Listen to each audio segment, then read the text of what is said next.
میرے بھائیوں، کہنے کا مقصد یہ ہے کہ قرآن کے ساتھ جس نے بھی اپنا تعلق قائم کیا وہ اس دنیا میں بھی کامیاب ہوا اور مرنے کے بعد بھی کامیاب ہوا۔ صحابہ اکرام کے کئی واقعات ایسے ہیں کہ انہوں نے قرآن مجید کو محبت کے ساتھ پڑھا، دل کی خوشی کے ساتھ پڑھا۔ حضرت شیخین کے بارے میں حضرت ابو بکر اور حضرت عمر رضی اللہ تعالیٰ عنہ کے بارے میں آتا ہے کہ تہجد کے وقت مسجد کے ایک کونے میں ابو بکر صدیق قرآن مجید کی تلاوت کر رہے ہیں، ایک طرف حضرت عمر تلاوت کر رہے ہیں۔ اللہ کے رسول تہجد کے وقت مسجد میں آتے ہیں، دیکھتے ہیں کہ ابو بکر صدیق آہستہ آواز سے قرآن مجید کی تلاوت کریں، حضرت عمر فاروق بلند آواز سے قرآن مجید کی تلاوت کریں۔ جب ان دونوں صاحبین کی نماز مکمل ہوئی، اللہ کے رسول نے بلایا حضرت عمر حضرت ابو بکر صدیق کو بلایا اور پوچھا کہ ابو بکر تم قرآن مجید آہستہ آواز سے کیوں پڑھ رہے تھے؟ حضرت ابو بکر فرماتے یا رسول اللہ، میں اس ذات کو سنانا چاہتا تھا جو دلوں کے بھید جانتی ہے، میں اس ذات کو سنانا چاہتا تھا جو دلوں کی بات جانتی ہے، مجھے زور سے پڑھنے کی کیا ضرورت؟ حضرت عمر سے پوچھا عمر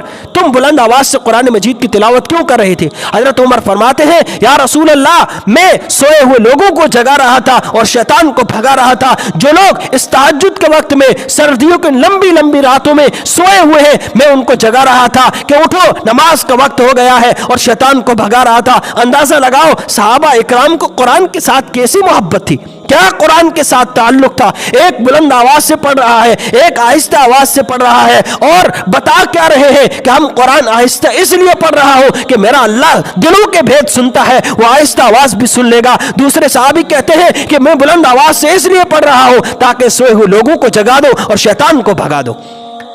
تو ہم قرآن مجید کی تلاوت کریں، قرآن کے ساتھ اپنا تعلق مضبوط کریں۔ ہم نہیں پڑھ سکے اپنے بچوں کو تو پڑھائیں، ہم نہیں پڑھ سکے اپنے بیٹوں کو تو پڑھائیں، اپنی بیٹیوں کو قرآن پڑھائیں۔ جب تک ہم قرآن کے ساتھ جڑے رہیں گے ہم اس دنیا میں کبھی بھی ناکام نہیں ہو سکتے۔ ویڈیو کے نیچے سبسکرائب کے بٹن پہ کلک کریں، بیل کے آئیکن پہ کلک کیجئے تاکہ ہر نئی ویڈیو کی نوٹیفیکیشن آپ کو مل جائے۔